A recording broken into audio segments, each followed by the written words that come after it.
crois que c'est bon, je suis à l'heure là. Hein. Ouais, voilà. Donc ce soir, je présente Frédéric Daigne, qui est astrophysicien ici à l'Institut d'astrophysique de Paris et qui y a fait sa thèse donc en 1999 sous la direction de Robert Moscovitch, que vous avez déjà vu et entendu. Et donc le sujet était les sursauts gamma, thématique que vous allez retrouver ce soir, dont il est le spécialiste, un des spécialistes, et qui, à la suite de cette thèse, n'a pas intégré directement l'IAP immédiatement. C'est toujours bon d'aller faire un petit peu un tour ailleurs, voir ce qui se passe.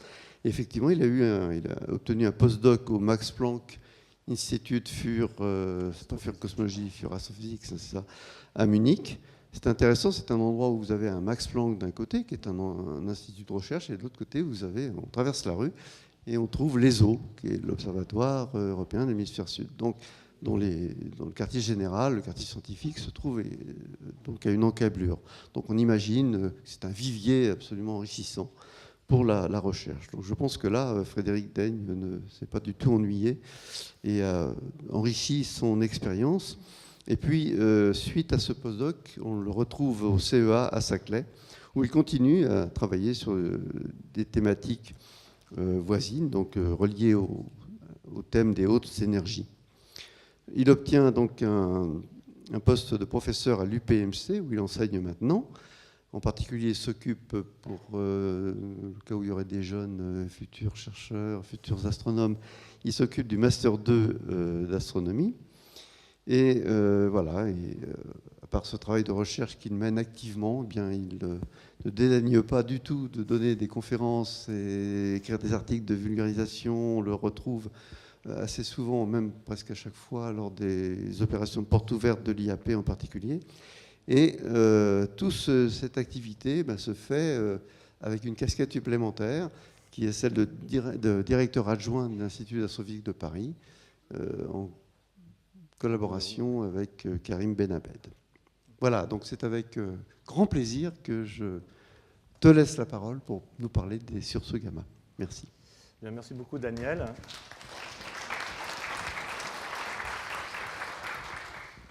Bonsoir à tous. Je vais donc ce soir vous parler des sursauts gamma. Et comme mon titre l'indique, les sursauts gamma, nous allons le voir, apparaissent comme des explosions de certaines étoiles particulièrement puissantes, tellement puissantes qu'on peut les observer dans l'univers très lointain. Donc avant de vous parler vraiment de sursauts gamma, je vais commencer par vous rappeler brièvement ce que deviennent les étoiles normales à la fin de leur vie. Parce que pour essayer de comprendre l'exception, il faut déjà avoir quelques indications sur la règle habituelle. Et puis, on verra que ces explosions, elles sont détectées en premier lieu, et là aussi le nom du phénomène l'indique, non pas dans la lumière visible, mais dans le domaine des rayons gamma. Donc, en introduction, je dirais aussi un ou deux mots sur les spécificités de l'astronomie dite des hautes énergies, c'est-à-dire l'astronomie des rayons X et des rayons gamma. Alors donc, je commence avec quelques informations sur la vie et la mort des étoiles. Alors une étoile comme le Soleil, essentiellement, en ce moment, évolue très peu, et ça va continuer comme ça pendant pas mal de temps. Essentiellement, l'étoile convertit en son cœur de l'hydrogène en hélium par fusion nucléaire. Ça libère de l'énergie qui chauffe donc le cœur, et ensuite, cette énergie est transmise jusqu'à la surface par les photons qui diffusent dans l'étoile et qui arrivent à la surface, et l'étoile rayonne. Et ce processus n'est pas très efficace. Quand on regarde l'efficacité de la fusion nucléaire dans le Soleil, dont j'ai donné pour les connaisseurs l'équation ici, eh bien, on s'aperçoit qu'en termes d'énergie de masse, vous savez tous qu'à une masse, on peut affecter une énergie mc2, eh bien, en termes d'énergie de masse, cette réaction n'extrait que moins de 1% de l'énergie disponible. Ça va durer assez longtemps, typiquement pour une durée totale de l'ordre de 10 milliards d'années pour le Soleil, il reste à peu près la moitié du temps. Et ça, c'est très agréable parce que c'est un des grands succès de l'astrophysique du XXe siècle, c'est qu'au début du XXe siècle, on n'avait pas la moindre idée de comment ça fonctionnait, et à la fin du XXe siècle, on sait, et on a même une preuve directe, parce que dans le cas du Soleil, on a pu détecter les neutrinos émis par le Soleil qui sont associés à cette réaction. À chaque fois que 4 protons produisent un noyau d'hélium, eh bien, on produit 2 neutrinos électroniques. Alors, je vous montre une image récente qui a été obtenue par le détecteur Super Kamiokande au Japon, qui est donc un détecteur de neutrinos. La difficulté des neutrinos, c'est que ce sont des particules qui n'interagissent avec la matière que par interaction faible. Et comme son nom l'indique, l'interaction faible est très faible, donc les interactions sont très rares. Et la majorité des neutrinos que nous envoie le Soleil, qui sont très nombreux, c'est à peu près 60 milliards de neutrinos par seconde et par centimètre carré. Donc pendant qu'on parle, vous pouvez calculer combien de neutrinos solaires vont vous traverser pendant la conférence. C'est un nombre astronomique. Eh bien, en fait, si vous calculez, chacun d'entre nous, on est des très mauvais détecteurs de neutrinos. La probabilité qu'un neutrino interagisse avec un noyau de notre corps pendant notre vie est quasi nulle. En fait, il faut vraiment mettre le paquet pour détecter les neutrinos. Et donc, dans le cas de Super Kamiokande, on construit une énorme piscine. Et de temps en temps, très rarement, un neutrino va interagir avec un noyau de la molécule d'eau et va produire une particule relativiste qui va aller plus vite que la vitesse de la lumière dans l'eau, parce que dans l'eau, la lumière va moins vite que dans le vide, et ça va produire ce qu'on appelle de la lumière Cherenkov, qui est une lumière bleutée, et vous voyez que la piscine est tapissée par des photodétecteurs qui cherchent donc à détecter cette lumière bleutée, et comme ça, on peut savoir qu'un neutrino est passé. Par rapport à d'autres expériences dont peut-être certains ont entendu parler, l'avantage de cette méthode, c'est qu'on peut reconstruire approximativement la direction d'arrivée du neutrino. Et donc, pour la première fois, on peut faire une image. Cette image est en fausse couleur, bien sûr, et ce n'est pas une image du Soleil en lumière visible, c'est une image du Soleil en neutrino. Donc c'est vraiment très spectaculaire, et ça confirme de manière... disons que l'image est centrée sur la position connue du Soleil, ça confirme de manière vraiment absolument non ambiguë qu'on détecte bien des neutrinos venus du Soleil. Alors, c'est formidable. On est encore très très loin de faire de la vraie astronomie neutrino, parce que l'image ici est très loin d'être résolue. La taille de l'image est d'à peu près 40 degrés de diamètre. Vous savez que le Soleil visible fait à peu près un demi-degré de diamètre apparent dans le ciel. Donc là, on est très très loin. Et en plus, là, normalement, on ne devrait pas voir quelque chose de la taille du Soleil, mais de la taille du cœur nucléaire du Soleil, qui est bien sûr beaucoup plus petit. Donc peut-être qu'un jour, ce sera faisable, mais on en est très très loin. Mais quand même, on a déjà une très très belle confirmation qu'en gros, on a compris comment fonctionnait le Soleil et les étoiles comme le Soleil. Et donc, on sait en particulier qu'à la fin de sa vie, quand il n'y aura plus d'hydrogène à brûler, le Soleil va passer brièvement par une phase géante rouge, où il brûlera de l'hélium, mais ça durera moins longtemps. Et puis, essentiellement, à la fin, l'enveloppe externe de l'étoile va être expulsée pour faire ces objets qui émerveillent toujours les astronomes, que sont les nébuleuses planétaires. Et puis, le cœur va devenir un objet assez compact qu'on appelle une naine blanche. Une naine blanche, dans la catégorie des objets bizarres de l'astrophysique, c'est déjà pas mal. C'est un objet qui a la masse d'une étoile, comparable à, disons, dans le cas du Soleil, je ne sais pas, 60% de la masse actuelle du Soleil, mais dans la taille de la Terre. Donc la matière est extrêmement comprimée. On atteint des densités de l'ordre de la tonne au centimètre cube, très au-delà de ce qu'on sait reproduire au laboratoire sur Terre, par exemple. Donc, cette naine blanche, ensuite, va essentiellement refroidir indéfiniment et ne va plus tellement évoluer. Ça, c'est les étoiles normales, les étoiles les plus nombreuses dans la galaxie, les étoiles comme le Soleil. Dans le cas des étoiles plus massives, la vie de l'étoile est plus tumultueuse, parce que après chaque phase de fusion nucléaire, l'hydrogène, puis l'hélium, etc., le cœur de l'étoile réussit à se recontracter de manière à atteindre une nouvelle température qui permet un nouveau cycle de fusion. Et les cycles de fusion nucléaire s'enchaînent jusqu'à produire dans le cœur du fer. Et le fer, c'est l'élément le plus stable, le plus lié de la classification périodique des éléments. On ne peut plus faire de réaction nucléaire avec le fer. Enfin, disons, on pourrait éventuellement faire, mais ça coûterait d'énergie, ça n'en produirait pas. Donc là, ça s'arrête. Et là, à ce stade-là, le cœur de fer, il ressemble beaucoup à la naine blanche. Il a à peu près une masse comparable et une taille comparable, mais simplement pour des raisons de physique un peu compliquées, liées au fait que les électrons sont dégénérés et relativistes, ce cœur n'est pas stable et s'effondre sur lui-même et devient une étoile à neutrons. Alors là, dans le bestiaire des objets bizarres de l'astrophysique, on franchit un cap. L'étoile à neutrons, c'est toujours un objet qui a une masse comparable à la masse d'une étoile comme le Soleil, typiquement 1,5 fois la masse du Soleil, mais cette fois dans la taille de Paris, dans 10 km. Alors là, c'est inimaginable. C'est-à-dire que si vous prenez chaque centimètre cube d'une étoile à neutrons, en moyenne, vous avez cette fois 10 milliards de tonnes.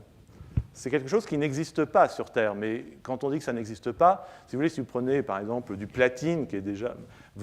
mais c'est sans comparaison, quoi.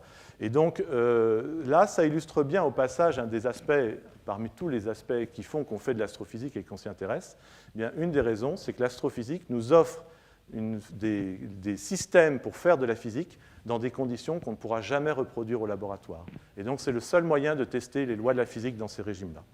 Alors, c'est uniquement le cœur qui devient l'étoile à neutrons. Quand on calcule combien de temps il faut pour s'effondrer en étoile à neutrons, c'est de l'ordre de quelques millisecondes. Donc le reste de l'étoile, pendant ces quelques millisecondes, ne réagit pas, ne sait pas qu'il s'est passé quelque chose.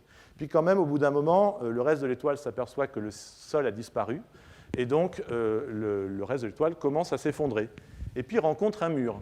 Et ce mur, c'est l'étoile à neutrons. C'est le mur le plus dur qui existe dans l'univers. Et donc ça rebondit, et ça produit une explosion. Et ça, c'est ce qu'on appelle une supernova. Donc les étoiles massives, elles, ne terminent pas en naines blanches et nébuleuses planétaires, mais en supernova.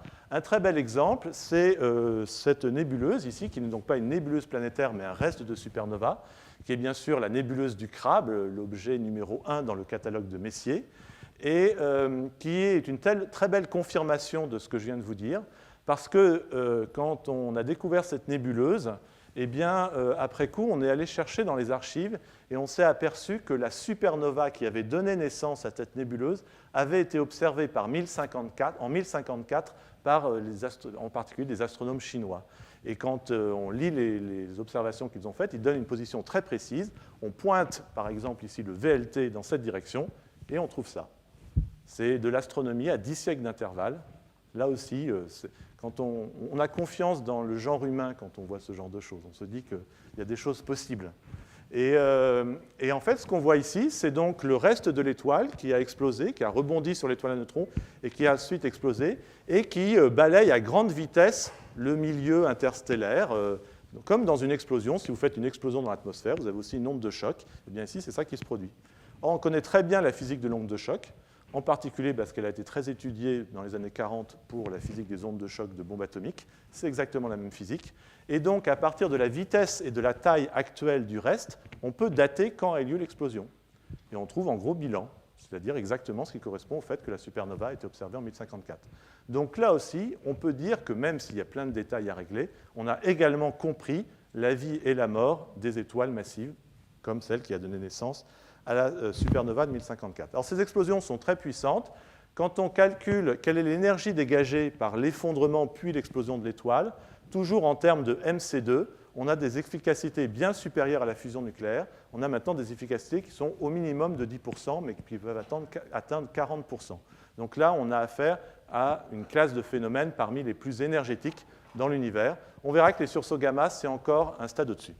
Alors, ceci termine cette petite introduction sur les étoiles.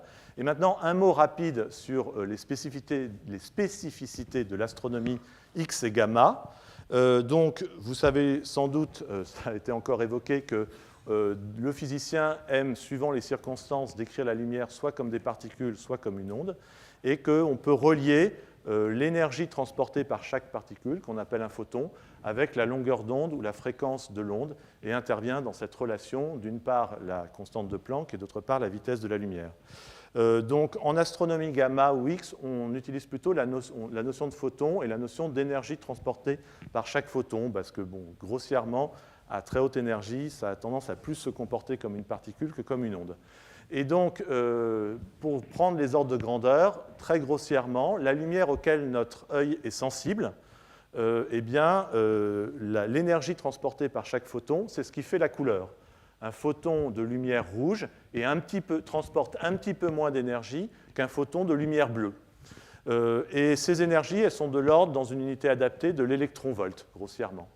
Eh bien, les rayons X, typiquement, c'est des photons qui transportent 1000 fois plus d'énergie. Et les rayons gamma, ils transportent 1 million de fois plus d'énergie. Donc on a affaire à des rayonnements très énergétiques. Alors ça, c'est assez intéressant et ça conduit à un ciel observé qui n'a plus rien à voir avec le ciel auquel on est habitué, le ciel visible. Dans le ciel visible, alors bon, ça c'est pas le ciel visible à Paris, mais c'est le ciel visible tout de même, eh bien, qu'est-ce qu'on voit? On voit essentiellement les étoiles, et donc en particulier les étoiles de notre galaxie, la Voie lactée.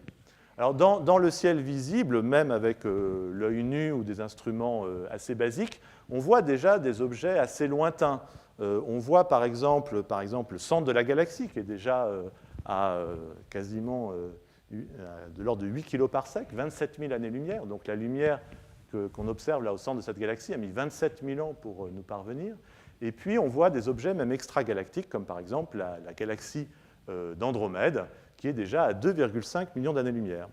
Mais ça, vous allez voir, par rapport aux distances dont je vais vous parler pour les sursauts gamma, c'est de l'univers archi-local. C'est vraiment, on est sur place, quoi. On n'a encore rien fait. Vous allez voir que les ordres de grandeur n'ont plus rien à voir. Alors, dans le ciel en X et en gamma, ce n'est pas du tout la même chose qu'on voit. Alors déjà, c'est une science beaucoup plus récente parce que l'atmosphère arrête les rayons X et les rayons gamma. Ce qui en soi est une bonne chose parce que c'est très nocif pour la vie et que s'il n'y a pas de vie sur Terre, il n'y a pas d'astrophysique, ce qui serait fort dommage. Mais ça veut donc dire qu'il a fallu apprendre à lancer des satellites dans l'espace pour pouvoir commencer cette astronomie-là. Donc c'est une astronomie assez récente et j'ai donc mis ici deux exemples. Vous avez tout d'abord un observatoire spatial européen, XMM Newton, qui travaille dans le domaine des rayons X, et puis un observatoire américain, le Compton Gamma Ray Observatory, qui travaille dans le domaine des rayons gamma. Alors en fait, précisément, le Compton Gamma Ray Observatory ne travaille plus, il a fonctionné dans la décennie des années 90, alors que XMM Newton est toujours en fonctionnement. Alors, à quoi ça sert? Eh bien, justement, on va utiliser le fait que ces photons sont plus énergétiques et donc sont émis dans des conditions différentes et traversent plus facilement les milieux. Alors, à notre échelle, il y a une application bien connue des rayons X, c'est la radiographie médicale, avec ici une observation historique, la main de Mme Röntgen. Et le principe, c'est que les rayons X, justement, comme ils sont énergétiques, ils traversent les tissus mous, la peau, etc., mais pas les os, c'est ce qui permet de faire une radiographie médicale. Eh bien, en astronomie, c'est un petit peu la même chose, sauf qu'il y a cette petite complication que l'astronome ne peut pas faire comme le médecin, aller poser sa plaque photo, revenir à sa source de rayons X, allumer sur le bouton, puis retourner chercher la plaque photo. Là, on est obligé d'avoir une source naturelle. Mais si on regarde notre nébuleuse du crabe, eh bien, ça a l'air de très bien fonctionner. Vous voyez en haut, vous retrouvez l'image visible que je vous ai montrée. Et puis ensuite, je vous montre une image composite avec toujours le domaine visible dans la couleur rouge, et puis cette fois les rayons X en bleu. Et on voit apparaître une nébuleuse qu'on distinguait déjà dans le domaine visible, mais qu'on voit beaucoup mieux dans le domaine des rayons X. Et si on zoome, voilà ce qu'on voit. Et en fait, ça confirme encore le scénario que je vous annonçais. On ne voit pas directement l'étoile à neutrons, ça c'est impossible. Une étoile à neutrons, c'est un objet qui fait 10 km de diamètre. À cette distance-là, on ne verra jamais une étoile à neutrons. Mais en fait, ce qu'on voit, c'est le fait tout à fait prédit par la théorie que l'étoile à neutrons émet un vent de particules très énergétique. Et ce vent, ensuite, il vient cogner contre la coquille de la nébuleuse du crabe. Et ce qu'on voit donc, c'est l'endroit du choc. Et ça, c'est une physique qu'on va retrouver dans l'astrophysique des hautes énergies. Les sources de photons énergétiques, ce n'est pas des photons qui sont dans les conditions normales, c'est des photons qui sont produits par des particules qui ont été accélérées, comme dans un accélérateur de particules sur Terre, sauf qu'il faut trouver un accélérateur naturel. Et ici, on a un accélérateur naturel, le choc entre le vent de l'étoile à neutrons, le vent du pulsar, et la coquille de la supernova. Voilà. Alors voilà, par exemple, la carte du ciel vue dans le domaine gamma. Vous voyez que ça ne ressemble plus du tout à la carte du ciel visible. On voit toujours notre galaxie, la Voie lactée, mais on ne voit pas des étoiles, on ne voit pas des sources ponctuelles, on voit une lumière diffuse.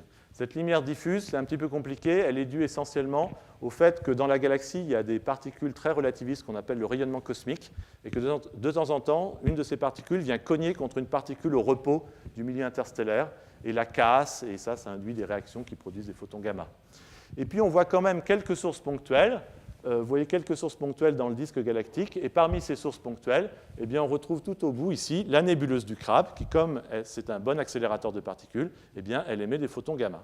Et puis on voit aussi quelques sources en dehors du disque de la galaxie, de la Voie lactée, qui sont entourées avec des points. Et dans ces sources, eh bien, on verra qu'on va retrouver les ingrédients qu'on retrouve aussi dans les sursauts gamma. C'est-à-dire, pour pouvoir voir une source extragalactique dans ces domaines de longueur d'onde, il faut des phénomènes particulièrement énergétiques, particulièrement puissants. Donc on pourrait avoir un sursaut gamma, sauf qu'un sursaut gamma n'est pas une source permanente, donc n'apparaît pas sur une carte comme celle-là. Ce qu'on voit ici, c'est essentiellement des blazars, qui sont des cas très extrêmes de noyaux actifs de galaxies, avec un jet relativiste qui pointe vers nous. Des ingrédients qu'on retrouvera aussi dans les sursauts gamma. Alors j'arrive aux sursauts gamma, et tout d'abord à leur découverte. Alors, la découverte des sursauts gamma illustre bien les rapports troubles entre l'astronomie des hautes énergies et le domaine militaire. Essentiellement, vous avez tous entendu parler de la crise de Cuba. Tout le monde a très peur. Le téléphone rouge, Khrouchtchev, Kennedy, etc. Et une fois que la tension retombe un tout petit peu, dans les mois qui suivent, commencent pour la première fois des discussions diplomatiques en vue de faire baisser un peu la tension et, pour symboliser ça, de commencer à faire des traités de désarmement. Et ça se traduit, si vous regardez les dates, c'est vraiment moins d'un an après, par un premier traité, le traité de Moscou en août 1963, qui est donc le premier traité interdisant les essais atomiques dans l'atmosphère. Alors si vous regardez au passage les signataires, il y a donc bien sûr les États-Unis et l'URSS, le Royaume-Uni. Il n'y a pas la France, puisque la France à l'époque fait des essais au Sahara et donc ne peut pas décemment signer un traité les interdisant. C'est très intéressant de lire le premier article de ce traité, pas tellement sur le plan astrophysique, mais sur le plan de qui sont les gens qui nous gouvernent, parce que vous voyez quel était l'état d'esprit des superpuissances pendant la guerre froide. Eh bien, chaque puissance s'engage à faire respecter cette interdiction donc des tests atomiques dans toutes les régions sous leur juridiction ou contrôle. Et c'est quoi ces régions sous leur juridiction ou contrôle? Eh bien, c'est l'atmosphère au-delà de ses limites, incluant tout l'espace extérieur. Donc, en gros, c'est l'univers entier. D'accord? Ça fait un peu peur, mais voilà, c'est comme ça. Alors, naturellement, ça reste la guerre froide, donc on ne se fait pas confiance, et chaque groupe développe des méthodes de détection pour vérifier qu'en face, ils respectent le traité. Alors, je vais plutôt vous montrer le programme américain, parce que le programme russe est moins documenté, mais il existait aussi, et globalement, c'est la même chose. Alors, il y a plein de façons de détecter un essai dans l'atmosphère. Je vais détailler que la méthode qui nous intéresse ici, qui est de détecter le flash gamma, le flash de photons gamma associé à l'explosion, qui est une signature caractéristique d'une bombe atomique par rapport à des explosions plus traditionnelles. Alors, la difficulté de la détection des photons gamma, ça, je ne l'ai pas encore dit, c'est qu'on ne peut pas construire des instruments comme dans l'astronomie traditionnelle visible. On ne peut pas construire des miroirs et des lentilles. Essentiellement, ce qu'on sait faire, c'est des cristaux qui vous disent « je viens d'être traversé par un photon gamma ». Si vous êtes suffisamment habile, vous êtes capable de construire une électronique derrière le cristal qui va vous dire l'énergie du photon qui a traversé le cristal, qui va éventuellement vous dire aussi combien de photons par seconde traversent, ce genre de choses. Mais à aucun moment, cette électronique ne pourra vous dire d'où vient le photon. Et donc, pour faire des images, c'est assez difficile. Alors, dans cette époque assez primitive du point de vue de l'astronomie gamma, comment on fait pour quand même avoir une idée de la direction? Eh bien, on envoie plusieurs satellites, et si on détecte une émission, on compare le temps d'arrivée sur chaque satellite. Et comme la lumière va à une vitesse finie, eh bien, si la lumière elle vient du spot là-bas, et si j'ai un satellite ici, un autre là, eh bien, le flash émis par le spot va arriver d'abord ici, puis ensuite là. Et comme je connais la vitesse de la lumière, en fonction du temps qu'il me faut pour passer de là à là, eh bien, je peux remonter la direction. Parce que bien sûr, si mes deux détecteurs sont comme ça, cette fois, le flash va arriver en même temps aux deux détecteurs, parce que la distance à parcourir est la même. Alors que là, la distance n'est pas la même. Donc le délai ici est grand, le délai est court. C'est donc une information sur la distance. Alors voilà. Alors, l'histoire ne dit pas s'ils ont détecté des essais clandestins, entre guillemets. Sans doute que oui, ne serait-ce que les essais chinois et les essais français de l'époque. Mais l'histoire retiendra qu'ils ont détecté un nouveau phénomène naturel, les sursauts gamma. Et donc voilà l'enregistrement du premier événement. Alors là, vous voyez tout de suite que l'astronomie gamma, c'est un peu plus austère que l'astronomie dans le visible. C'est moins des images, voilà. C'est essentiellement une courbe qui vous dit combien de photons on reçoit par seconde au cours du temps. Alors attardons-nous sur cette courbe un instant et regardons déjà l'axe des abscisses qui nous donne donc les temps d'arrivée. Et remarquons qu'on a affaire à un phénomène remarquablement court par rapport à l'astronomie à laquelle on est habitué. Je vous ai dit les vies d'étoiles, tout à l'heure j'ai parlé en dizaines de milliards d'années. Là, vous voyez que le phénomène dure au total moins de 10 secondes. Donc on a un phénomène extrêmement bref, pour ça qu'on appelle ça un sursaut. Après, ça s'arrête. Vous remarquez que c'est très court, mais que c'est très variable. Même avec ce détecteur très primitif, on voit une structure temporelle. On voit qu'il y a au minimum 2 sous-structures dans la courbe de lumière. Et puis surtout, on voit que c'est extrêmement intense. C'est-à-dire que là, on a affaire à un détecteur de toute première génération, et vous voyez que le flux au maximum est vraiment très intense. C'est-à-dire qu'en gros, dans un détecteur, il faut comparer au niveau de bruit. Et le niveau de bruit, c'est en gros les petites fluctuations qu'on a avant le signal ici. Et vous voyez que le contraste entre le signal et le niveau de bruit est gigantesque. Donc même avec ce détecteur très primitif, on détecte quelque chose d'extrêmement brillant. Alors, ils ont mis un certain temps avant d'annoncer cette découverte. Ils se sont sans doute demandé ce que c'était. Rappelons-nous que ce sont des gens de Los Alamos, partie militaire, qui font cette découverte. Mais bon, à Los Alamos, il y a aussi la partie astrophysique. un peu comme au CEA. Et donc, ils ont fini par se convaincre qu'ils avaient affaire à une source qui n'avait rien à voir avec les essais atomiques et qui était un nouveau phénomène naturel. Et donc, voilà le premier article annonçant la découverte du nouveau phénomène. Et toutes les caractéristiques essentielles sont là. C'est des photons gamma, donc dans le domaine du million d'électronvolts. C'est très intense, c'est très bref, c'est très variable. Et à ce stade, avec la localisation très primitive qu'ils ont, ils peuvent dire que ça ne vient pas de la Lune, ça ne vient pas du Soleil, et vraisemblablement, ça ne vient pas du système solaire. Voilà. Alors, une fois qu'on a fait une découverte comme ça, qu'est-ce qu'on fait en astronomie?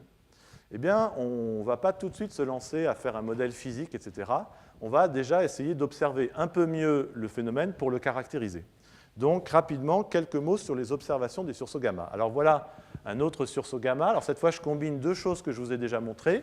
Vous avez d'une part la carte du ciel dans le domaine gamma. Alors, ce n'est pas le même instrument, c'est un peu plus ancien, donc la résolution est moins bonne. Mais vous retrouvez le disque galactique. Et puis, vous voyez une source apparaître dans le ciel en dehors du disque galactique et qui est extrêmement brillante. Vous voyez qu'au maximum, elle est tellement brillante qu'elle sature entièrement l'instrument. La carte devient toute blanche parce que l'instrument est saturé. Et puis, vous avez le nombre de coups de photons enregistrés en fonction du temps. Vous voyez que la durée est comparable au cas précédent, de l'ordre de la dizaine de secondes, et que de nouveau, on confirme qu'on a affaire à un phénomène très variable et très, très brillant. On reçoit plus de 30 000 photons par seconde au maximum. Alors ensuite, qu'est-ce qu'on a fait pendant les années 70, 80, 90, 2000, 2010 ? Eh bien, les missions spatiales se sont succédées pour observer avec toujours plus de détails les sursauts gamma. Alors, je ne vais pas tout détailler, mais je vous montre quelques-uns de ces satellites. Le gros observatoire américain que je vous ai déjà montré, là, le Compton Gamma Ray Observatory, avait à bord plein d'instruments, dont un qui était conçu que pour observer les sursauts gamma. Ensuite, vous avez, par exemple, un satellite qui s'appelle Beposax, dont on va voir qu'il a joué un rôle fondamental dans la compréhension de ce que sont les sursauts gamma. Et puis plus bas, vous avez des satellites qui sont encore actuellement en vol. Le satellite Swift, qui est vraiment conçu lui aussi essentiellement pour observer les sursauts gamma. Et le satellite Fermi, qui est un observatoire plus généraliste, mais avec un instrument vraiment de nouveau pour observer les sursauts gamma. Alors voilà à quoi ça ressemble. De nouveau, la carte du ciel, donc cette fois la carte du ciel gamma moderne, vue par Fermi. Et puis voilà, cette fois, vous avez un point très brillant. Alors, vous voyez que c'est un peu plus long, ça dure 100 secondes, mais vous avez toute l'histoire des photons reçus. Alors, qu'est-ce qu'on peut faire avec un instrument plus précis? Eh bien, je vous ai dit, les détecteurs, ils vous donnent une information sur l'énergie de chaque photon. Donc, on peut regarder si on reçoit plus de photons à basse énergie, à haute énergie, ce genre de choses. Et ça, pour le physicien, ça contient beaucoup d'informations. C'est ce qu'on appelle une information spectrale, c'est-à-dire non plus la distribution en temps d'arrivée des photons, mais la distribution en fonction de l'énergie des photons. Donc là, vous avez par exemple la courbe de lumière de ce sursaut à différentes énergies, depuis un domaine qui est plutôt des rayons gamma pas très énergétiques, jusqu'à un domaine qui est des rayons gamma très énergétiques, puisque cette fois, on atteint le milliard d'électronvolts et pas le million d'électronvolts, donc le GeV ici. C'est la première fois avec Fermi qu'on arrive à faire ce genre de détection. Alors, qu'est-ce qu'on obtient comme information? Par exemple, si on classe les sursauts en fonction de leur durée, déjà, on s'est aperçu d'une première chose, c'est que visiblement, il y a deux groupes. Vous voyez, le diagramme du haut, c'est le nombre de sursauts en fonction de la durée. Et clairement, ce n'est pas un gros paquet, c'est deux paquets. Un qui est... Alors, tous sont courts, hein, vous voyez, mais un qu'on va vraiment appeler les sursauts courts, avec une durée typique de l'ordre du dixième de seconde, et un qu'on va appeler les sursauts longs, même si c'est court à l'échelle astronomique, avec des durées typiques de l'ordre de la dizaine de secondes. Après, on peut faire un catalogue des courbes de lumière.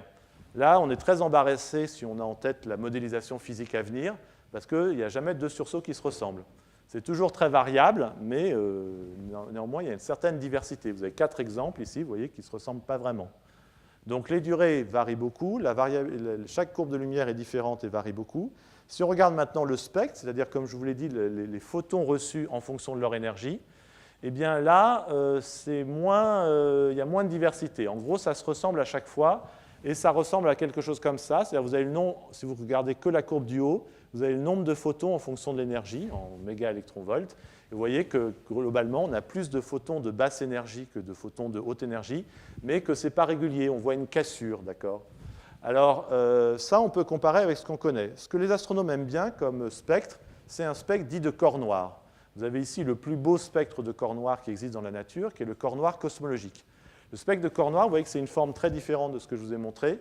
Et ça a un gros avantage pour l'astrophysicien qui veut déduire quelque chose de ces observations, c'est que la physique est très bien comprise du corps noir, c'est un rayonnement dit thermique, et il y a un seul paramètre physique caché derrière cette courbe, qui est la température. Donc si vous observez un objet qui rayonne comme un corps noir, vous pouvez immédiatement, sans même avoir compris quoi que ce soit de l'objet, vous pouvez déjà mesurer sa température, ce qui est une information. Voilà. Et donc c'est pour ça, par exemple, qu'on connaît assez facilement la température de toutes les étoiles.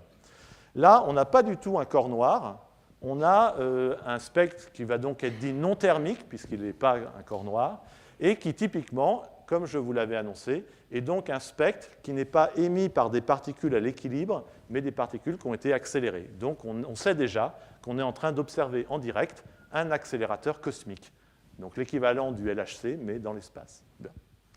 Alors ça, à ce stade-là, on n'a pas encore compris grand-chose, mais on a fait une petite étape. Alors, quelle est la première question qu'on va se poser une fois qu'on a assemblé ce corpus d'observations? Eh bien, on n'a aucune chance de comprendre ce qu'est un sursaut gamma si on n'est pas capable de dire à quelle distance ça se produit. Parce que bien sûr, pour reproduire un nombre de photons par centimètre carré par seconde donné, eh bien, vous pouvez le reproduire en mettant une ampoule de 100 watts à 1 cm de votre main, ou le soleil, ou une explosion très violente beaucoup plus loin. Et bien évidemment, ce n'est pas la même physique qui va expliquer des phénomènes aussi différents. Donc tant qu'on n'a pas la distance, on ne peut pas remonter à la vraie énergie qui a été libérée, et on ne sait pas quelle physique on va devoir mettre en œuvre pour expliquer le phénomène. Donc, ce n'est pas propre au sursaut gamma. Quand on découvre un nouveau phénomène en astronomie, la première question, c'est celle de la distance. Mais la question de la distance en astronomie, ce n'est jamais une question simple. Et on va voir que dans le cas des sursauts gamma, il a fallu à peu près 30 ans pour répondre à cette question. Alors, juste pour illustrer l'intérêt de la question, j'ai ici fait 3 hypothèses très différentes pour la distance. J'ai dit, je prends un sursaut gamma typique, je sais combien de photons par seconde et par centimètre carré je reçois, et je fais l'hypothèse 1 qu'il est dans le système solaire, 2 qu'il est dans notre galaxie, et 3 qu'il est dans une galaxie très lointaine. Donc c'est 3 distances très très différentes. Pour ceux qui ne sont pas familiers avec le parsec c'est en gros 3 années-lumière. Donc ici, 100 unités astronomiques, c'est les confins du système solaire, 10 kiloparsecs, c'est l'autre bout de la galaxie, et 1 gigaparsec, c'est une galaxie très très lointaine. Et donc j'ai calculé à chaque fois quelle puissance il fallait mettre intrinsèquement pour reproduire le flux observé. Je l'ai mis en watts. Vous voyez que ça fait toujours beaucoup de watts, mais ça c'est l'astronomie, mais que c'est quand même des nombres très très différents. Si vous voulez, ce n'est pas la même physique qui va vous expliquer une source à 10 puissance 20 watts, ou une source à 10 puissance 44 watts. Alors j'ai mis des choses pour se rendre compte. Bon, assez vite, on a éliminé l'hypothèse système solaire, donc concentrons-nous sur les 2 dernières colonnes. Vous voyez que même dans la galaxie, ça fait des phénomènes brillants. Ça ferait un phénomène qui rayonne comme 10 millions de fois la puissance du Soleil. Donc c'est quand même quelque chose de très brillant. Mais bien sûr, si on fait l'hypothèse que le sursaut gamma se produit dans une galaxie lointaine, on a quelque chose de beaucoup plus extrême. Cette fois, c'est plutôt comme 10 millions de fois la galaxie et pas le Soleil. Donc, l'ordre de grandeur, notre galaxie, c'est 200 milliards d'étoiles à peu près. Donc, c'est vraiment beaucoup. Voilà. Donc, il faut répondre à la question de la distance avant de pouvoir faire de la physique. Or, comme je vous l'ai dit, la distance, c'est difficile en astronomie gamma, parce qu'on n'a pas de miroir, on n'a pas de lentille, donc on ne peut pas faire d'image. Alors, il y a plusieurs méthodes. Brièvement, une première méthode qui a été utilisée, c'est on met, au lieu de mettre un seul détecteur, on en met plusieurs qui ne sont pas orientés pareil.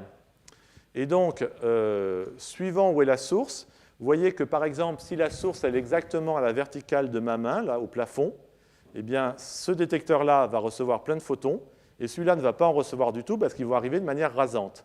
Puis si maintenant vous imaginez que la source se déplace comme ça alors que je ne change pas l'orientation, je vais plutôt me mettre comme ça, ou alors non, je vais déplacer comme ça pour changer, je vais prendre les spots là-bas. Vous voyez que quand la source est au zénith, c'est que celui-là, et puis quand elle va être vers là, ça va continuer à être celui-là plus, mais celui-là va commencer un petit peu, et puis quand ça va être à l'horizontale, c'est celui-là qui va tout prendre et celui-là rien. Donc la comparaison entre les 2 détecteurs me donne une information sur la direction. Alors ce n'est pas précis du tout, mais faute de mieux, c'est ce qu'on faisait en gros jusque dans les années 2000. Autre possibilité, plus coûteuse, c'est on prend cette fois plein de satellites au lieu d'en avoir un seul, et comme je vous l'ai dit, on compare les temps d'arrivée. Le problème, c'est que comme la lumière, ça va vraiment très très vite, on ne peut pas faire ça à l'échelle d'un seul satellite, parce que sur quelques mètres, les temps d'arrivée sont trop semblables, on n'arrive pas à les différencier. Donc on a besoin de distances typiquement de l'ordre de la distance Terre-Soleil, de l'unité astronomique. Donc par exemple, on peut prendre un satellite en orbite autour de la Terre, et puis la sonde Ulysse qui est en orbite autour du Soleil, et sur lequel on met aussi un détecteur gamma. Et là, si on compare les temps d'arrivée, on peut faire des choses. Alors là, c'est beaucoup plus précis que la méthode précédente, mais ça met beaucoup de temps à obtenir, parce qu'en gros, il faut collecter les données d'un premier satellite, collecter les données d'un deuxième satellite, vérifier que les horloges sont bien synchronisées entre les deux satellites, puisqu'on veut mesurer des délais. Donc si les horloges ne sont pas synchronisées, on fait un remake de l'expérience Opéra. Et donc, il faut faire tout ça, ça prend du temps, et typiquement, ça prend de l'ordre de 1, 2, voire 3, 4 semaines. D'accord ? Et puis une fois qu'on a cette position super précise, qu'est-ce qu'on fait ? Eh bien, on va voir à cette position-là avec tous les télescopes qu'on peut imaginer, des radiotélescopes, des télescopes dans le visible. Hein, et malheureusement, 3-4 semaines après, on ne trouvait rien. Et on sait aujourd'hui que la stratégie était la bonne, mais qu'il fallait aller beaucoup plus vite. Alors comment on fait aujourd'hui pour réussir à avoir des positions qui soient à la fois précises et obtenues rapidement ? Eh bien, la méthode est assez subtile, et c'est pour ça que je vais vous l'expliquer, parce que je la trouve intéressante. C'est un bon exemple il faut savoir faire des compromis dans l'existence. On va accepter de perdre une partie des photons pour pouvoir savoir d'où ils viennent. Donc, au lieu de mettre directement le détecteur devant le ciel et qu'il enregistre les photons, on va mettre devant le détecteur ce qu'on appelle un masque. Et ce masque, il est fait de pavés transparents et de pavés opaques. Opaques pour les photons gamma. Ce qui est d'ailleurs un problème, parce que opaque pour les photons gamma, c'est du plomb, du tungstène, des choses comme ça. Ça coûte cher pour envoyer dans l'espace. C'est lourd. Donc voilà. Et donc l'idée, c'est que maintenant, le détecteur, il ne détecte pas directement le ciel, mais il détecte l'ombre du masque éclairée par le ciel. Et vous savez tous qu'à partir de la position d'une ombre, on peut remonter la direction du Soleil. Et bien ici, à partir de la position de l'ombre du masque, on peut remonter à la source de photons gamma. Et avec ça, on peut avoir en temps réel, parce que le calcul est fait à bord par l'ordinateur de bord, la position avec une bonne précision. Et ça marche en gros depuis le début des années 2000. Ça a été la révolution en astronomie gamma. Alors vous avez un exemple de masque ici pour le satellite Swift dont je vous ai parlé. Vous voyez que c'est un gros truc, et puis donc là, il y a quelqu'un qui est en train de poser soigneusement tous les pavés opaques au bon endroit, parce que bien sûr, ce que je vous ai dit, ça marche très très bien s'il y a une seule source, mais s'il y a plusieurs sources dans le ciel, ce qui est souvent le cas, eh bien, suivant la façon dont vous avez construit votre masque, l'ombre peut être plus ou moins ambiguë, et on ne va pas très bien savoir combien il y avait de sources pour l'éclairer. Donc il y a des mathématiques intéressantes pour savoir comment construire au mieux votre masque, pour qu'à partir du nombre donné, la reconstruction du nombre de sources dans le ciel soit la moins ambiguë possible. Donc là, il y a des mathématiques très évoluées qui se cachent derrière le motif qui semble aléatoire de masque sur cette image.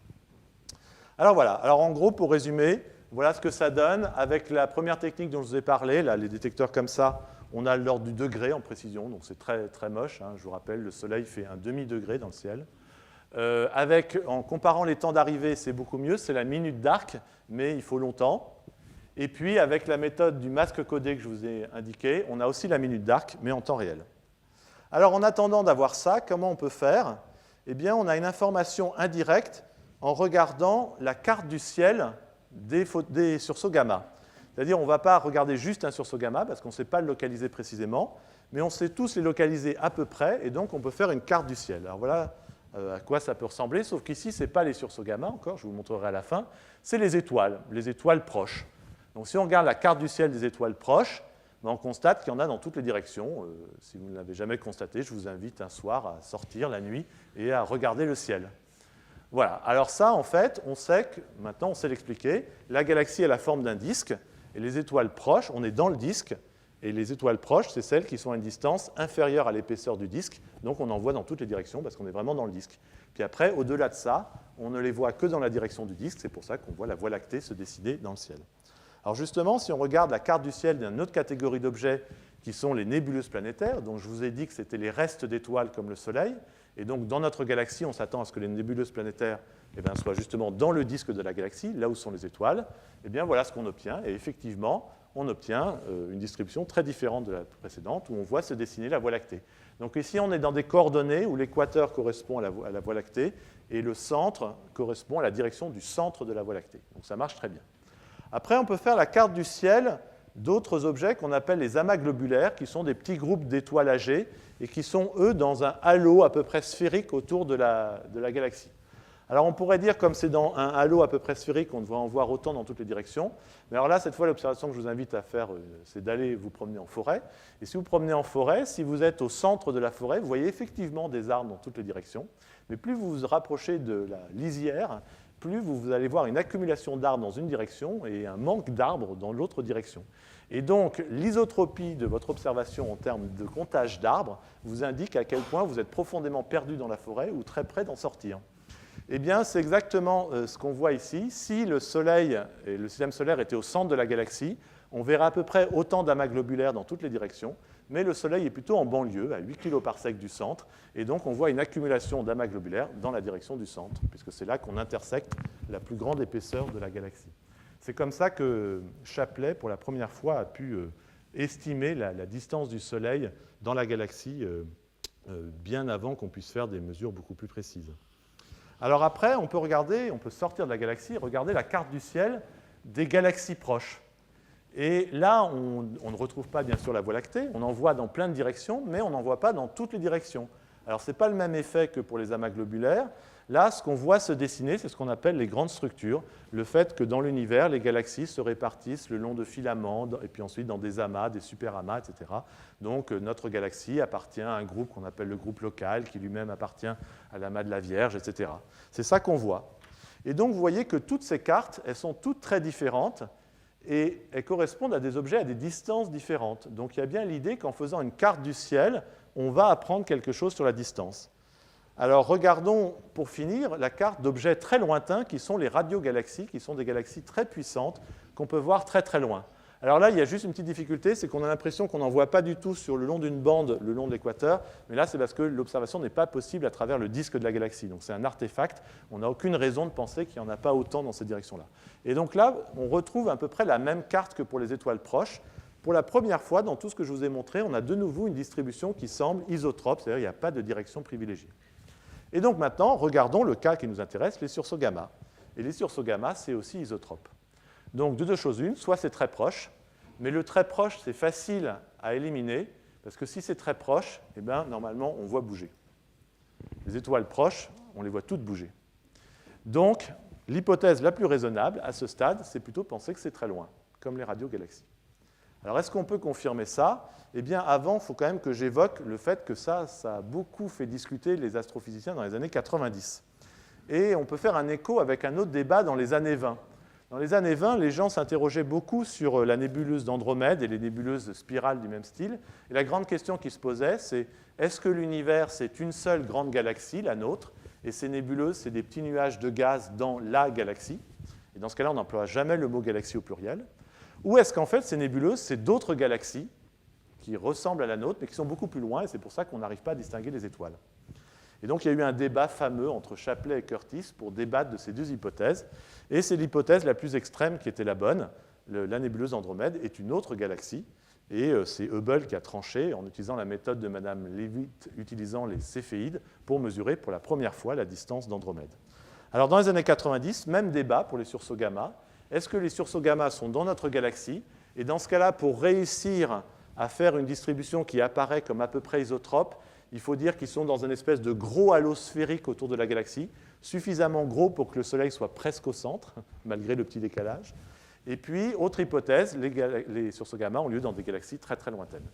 Et donc, Paczynski, qui est un des grands astronomes du XXe siècle et début du XXIe, était partisan de cette hypothèse la plus extrême et l'a donc défendue face à Dunlop, qui était plutôt l'hypothèse la moins extrême dans la galaxie, qui était majoritaire à l'époque dans la communauté.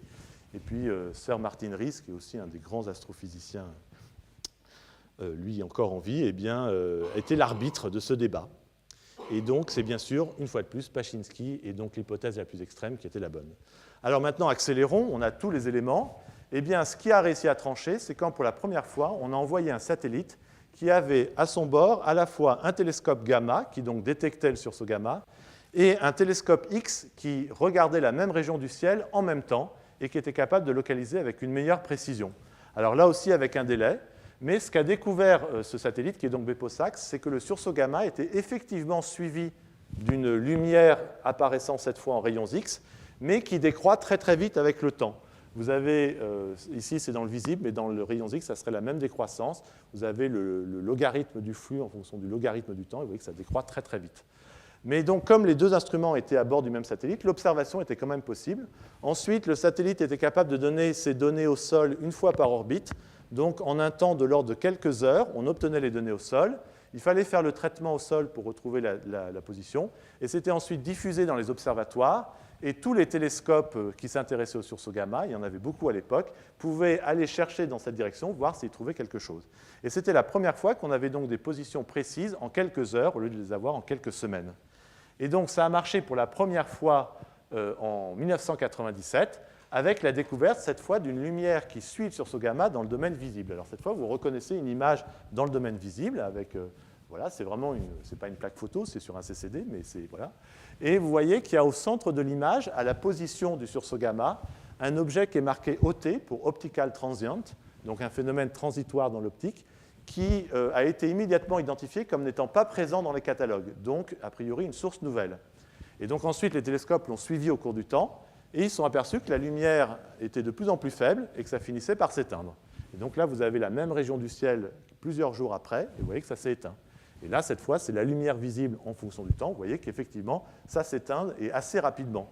En gros, en 10 jours, il n'y a plus rien parce que les derniers points, c'est le télescope Hubble. Mais le télescope Hubble, c'est quand même, en termes de sensibilité, c'est le nec plus ultra. Donc, il faut mettre le paquet pour encore détecter. Alors, la première fois, c'était en février 1997. Les gens ont été un peu pris par surprise. Donc, ils n'ont pas eu le temps de faire un spectre de la lumière. Mais la seconde fois, en mai 1997, ils ont fait un spectre. Et ils ont constaté que la lumière de ce sursaut gamma était très décalée vers le rouge. En particulier, vous avez ici un doublet du magnésium ionisé une fois qui est très décalé vers le rouge. Les photons sont plus rouges que ce qu'ils devraient. Et ça, depuis Hubble, on sait que c'est une signature non ambiguë du fait que la source est très lointaine et que donc sa lumière a été affectée par l'expansion à grande échelle de l'univers et a été décalée vers le rouge. Donc ça, c'est la grande découverte de Hubble. Enfin, une des grandes découvertes de Hubble, parce que la mesure de la distance d'Andromède, c'était pas mal aussi. Hein. Et vous avez donc ici un diagramme qui montre la vitesse, mais donc en fait, ce qu'il mesure, ce n'est pas une vitesse, c'est un décalage vers le rouge, en fonction de la distance. Et vous voyez que plus on est loin, plus on est décalé vers le rouge. Vous avez le même diagramme de Hubble, mais cette fois obtenu par Hubble, le satellite, le télescope spatial, avec une gamme de distance beaucoup plus grande et qui confirme que le décalage vers le rouge est d'autant plus grand que la distance est grande. Et donc, dans le cas de ce sursaut, si on calcule à quelle distance il a été mis, ben ça ne rime plus à grand-chose de compter en parsecs. Il faudrait plus compter en milliards de parsecs. Et en fait, pour vous donner quelque chose qui est plus facile à imaginer, l'univers, en gros, aujourd'hui est âgé de à peu près entre 13 et 14 milliards d'années. Et la lumière de ce sursaut gamma a voyagé sur à peu près la moitié de cet âge pour nous parvenir. Donc, on a affaire à une source extrêmement lointaine. Alors, une fois que cette lumière visible s'est éteinte, on peut continuer à observer, et au miracle, on voit apparaître une galaxie très très faible qu'on ne connaissait pas encore, et qui est a priori la galaxie où a eu lieu le sursaut gamma. On fait un spectre de cette galaxie, et au miracle, on retrouve que sa lumière est décalée vers le rouge exactement de la même façon qu'auparavant, ce qui confirme parfaitement l'association et la mesure de distance. Alors voilà à quoi ça ressemble la galaxie d'un sursaut gamma. Vous voyez que c'est la petite tache floue au milieu, là, c'est une image Hubble. Donc il faut être spécialiste des galaxies, ce que je ne suis pas pour croire que c'est vraiment une galaxie. Parce que moi, pour moi, je suis sans doute comme vous, une galaxie, c'est plutôt ça. Mais ça, c'est une galaxie très très proche. Et ça, c'est une galaxie à 1 milliard d'années-lumière. Voilà. Alors, à partir de là, une fois qu'on savait que c'était ça qu'il faut faire, eh bien, on a amélioré la technique. Et par exemple, le satellite Swift, c'est un satellite qui reproduit ça entièrement automatiquement à bord. Donc maintenant, on a toutes les informations en temps réel. Observation du sursaut gamma, puis en X, puis dans le visible, et qui a donc permis la mesure du décalage vers le rouge et donc de la distance d'un très grand nombre de sursauts. Aujourd'hui, on en est maintenant à plus de 200 sursauts gamma dont on a pu mesurer la distance, et donc il n'y a plus aucune ambiguïté. On sait que les sursauts gamma ont lieu dans des galaxies très lointaines. À partir de là, on peut donc en déduire que l'énergie émise intrinsèquement, c'est le scénario le plus extrême, c'est une énergie colossale, et pour donner un exemple, c'est 100 fois plus d'énergie que dans une supernova. Donc on a affaire à des explosions, a priori, les plus extrêmes connues actuellement dans l'univers. Alors, de manière intéressante, les gens avaient quand même commencé à faire des modèles. Vous avez ici la liste des 90 modèles proposés au début des années 90 pour expliquer les sursauts gamma. Et une fois qu'on sait qu'ils sont cosmologiques, on peut en éliminer 95%, parce qu'ils n'étaient pas aussi loin. Personne ne pouvait imaginer que c'était aussi spectaculaire.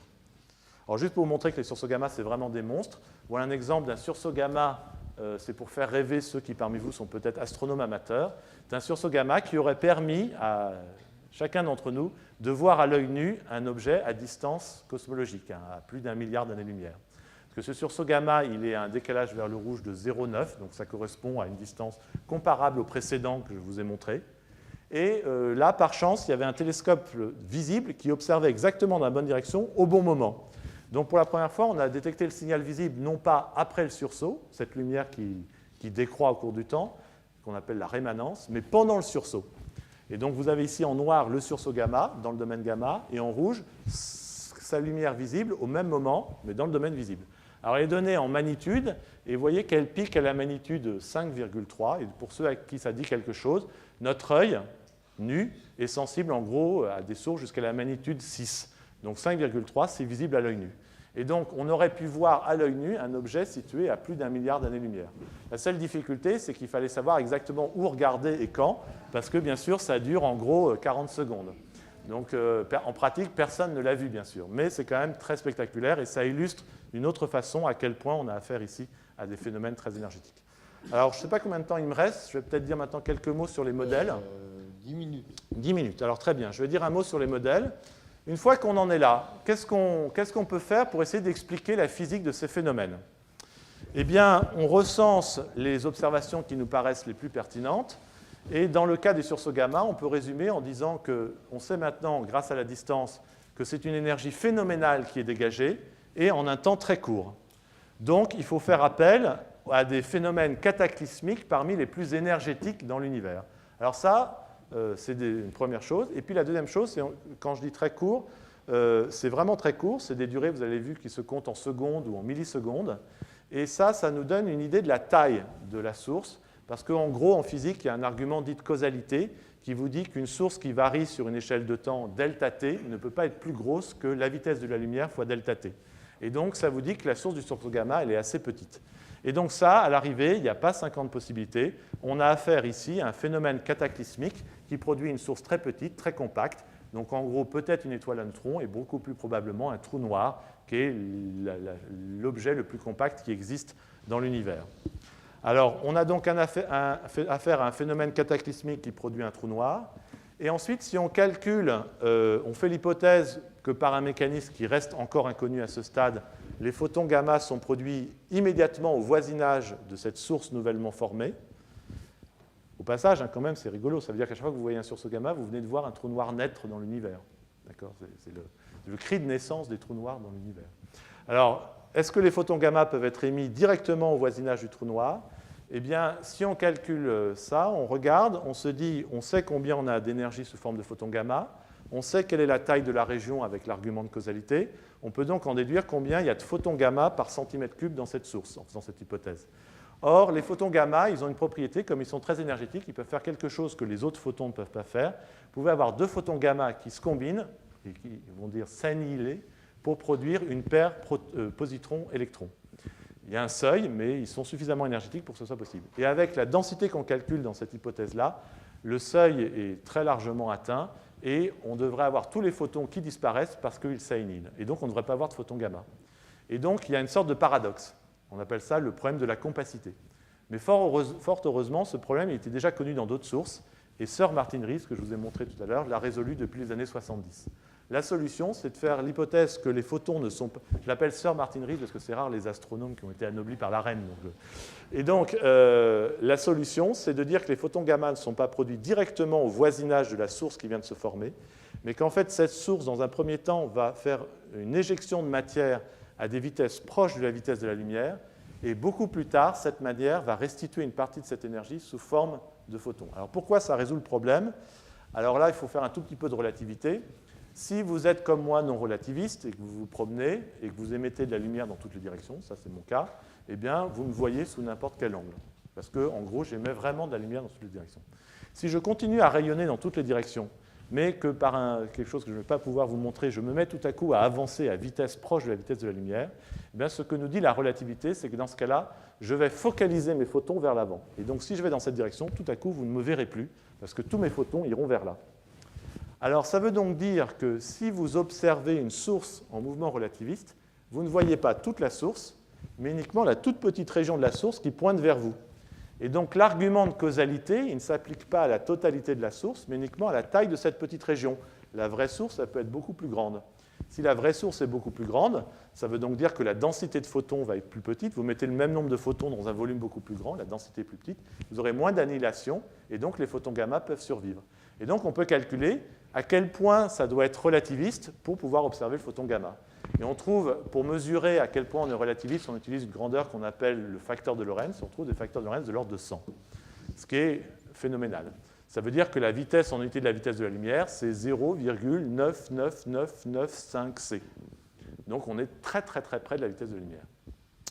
Alors, une fois qu'on a compris ça, eh bien, on peut essayer de faire un scénario théorique. Alors, comme je n'ai pas beaucoup de temps, je ne vous montre pas. On a fait une mesure très précise du facteur de Lorentz à l'IAP dans un cas. Mais je saute ça et j'arrive au scénario théorique. Alors l'idée, c'est ce que je vous ai dit, un phénomène cataclysmique produit un trou noir de masse stellaire. Alors là, en gros, il y a deux familles d'événements connus qui peuvent faire ça. Soit l'effondrement d'une étoile très massive, suffisamment massive pour que le cœur soit trop massif pour produire une étoile à neutrons, et dans ce cas-là, s'effondre en trou noir. Ou alors un système binaire de deux étoiles à neutrons, ce qui est déjà en soi un système extrêmement exotique. Au passage, vous voyez que c'est a priori des phénomènes rares, parce que pour produire un système de deux étoiles à neutrons, il faut que le système binaire ait résisté à deux supernovae et deux explosions. Voilà. Mais bon, il y en a quelques-uns, on en observe dans la galaxie. Et donc la relativité générale nous dit que dans ce cas-là, les deux étoiles à neutrons se rapprochent progressivement parce que le système perd de l'énergie du moment cinétique par émission d'ondes gravitationnelles. Et au bout d'un moment, les deux étoiles à neutrons fusionnent, et donc ça produit un objet qui est trop massif pour être une nouvelle étoile à neutrons, et donc il va être un trou noir. Alors dans ces deux scénarios, on forme un trou noir, mais toute la masse ne tombe pas dans le trou noir, à cause en particulier de la force centrifuge, et donc se forme un disque autour du trou noir. Ça, c'est une configuration très standard en astrophysique, on a ça dans plein de sources. Et on sait, parce qu'on l'observe dans d'autres phénomènes, je vous montrerai un exemple, que ces sources sont effectivement capables, dans certaines conditions, de produire des éjections relativistes, ce dont on a besoin. Donc ici, le schéma symbolise le fait qu'on a une éjection relativiste. Alors voilà, donc la source est là. Alors ce n'est pas une source tranquille, hein, c'est un trou noir qui vient de se former dans un des événements les plus cataclysmiques qui existent dans l'univers. Et puis hop, il éjecte de la matière dans cette direction. Si vous éjectez de la matière au départ, elle est donc, tant qu'elle est très très proche, elle est très très dense, elle est opaque à son propre rayonnement. Donc rien ne sort. Donc vous, observateurs, vous ne voyez rien. Et puis ça s'éloigne, en s'éloignant, ça se dilue, et arrive un moment où ça va devenir transparent. À partir de là, on peut commencer à recevoir des photons. Donc c'est ce qu'on appelle la photosphère, par analogie avec la photosphère du Soleil. Une fois qu'on est au-delà de la photosphère, il faut essayer d'identifier, c'est ça le rôle de l'astrophysicien qui va faire un modèle, c'est-à-dire ce que je fais avec mes collègues ici à l'IAP, c'est essayer de comprendre par quel mécanisme une partie de l'énergie de cet éjecta, qui est essentiellement de l'énergie cinétique, hein, c'est un mouvement relativiste, comment on peut la convertir en rayonnement.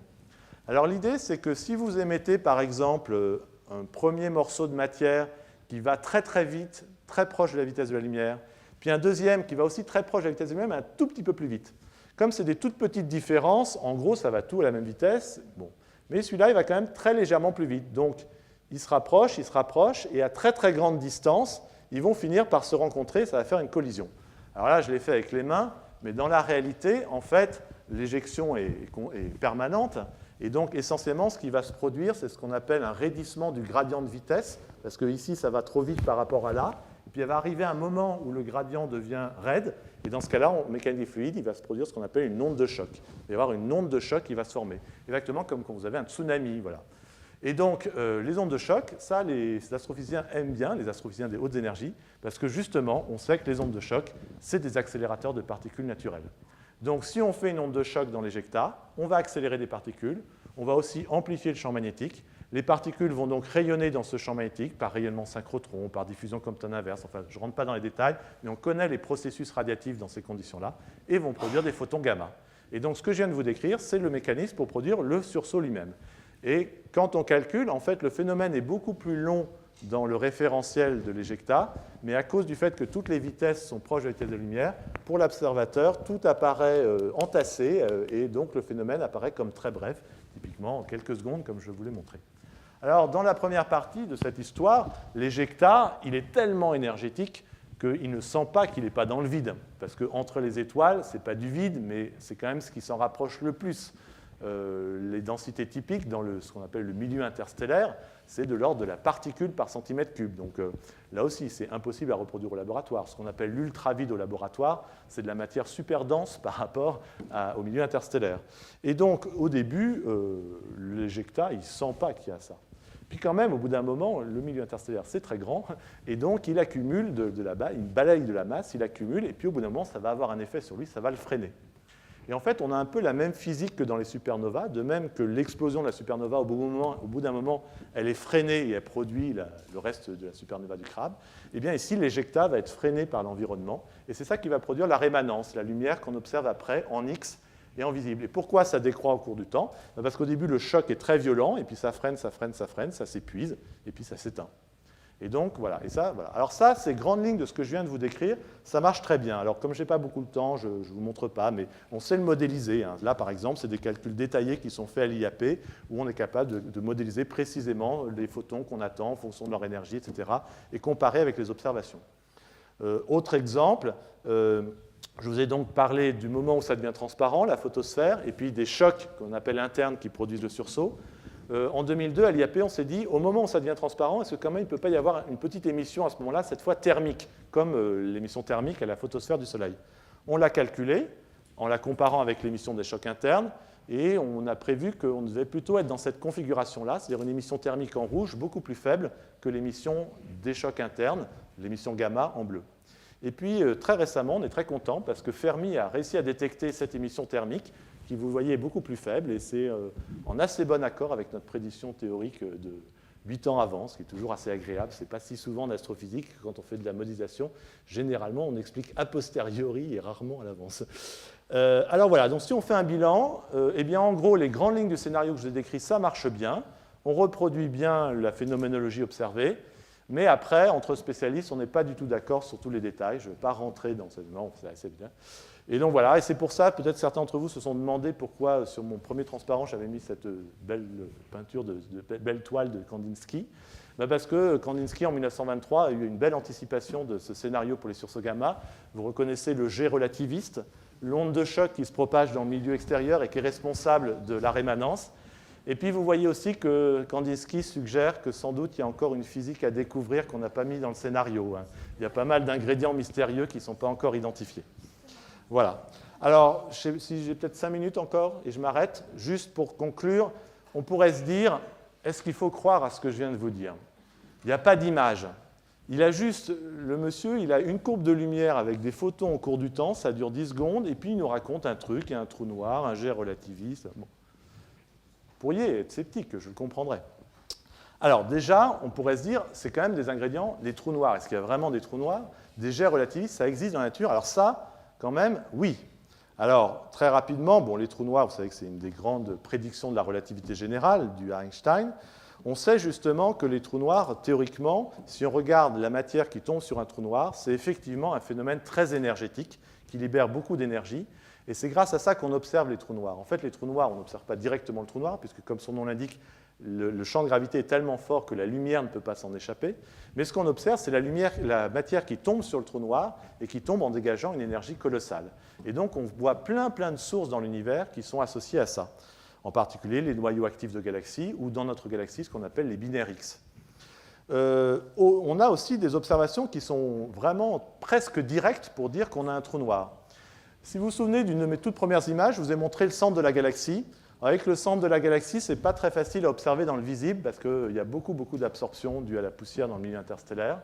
Mais par contre, si on observe dans le domaine du proche infrarouge, c'est ici fait au VLT, et si en plus on utilise donc un super instrument, le VLT, que bien évidemment on met de l'optique adaptative qui permet d'avoir une qualité d'image exceptionnelle, eh bien au lieu de voir un énorme patatoïde brillant qui serait la superposition de toutes les étoiles dans le coin, on résout les différentes étoiles et on regarde le mouvement des étoiles dans la direction du centre de la galaxie.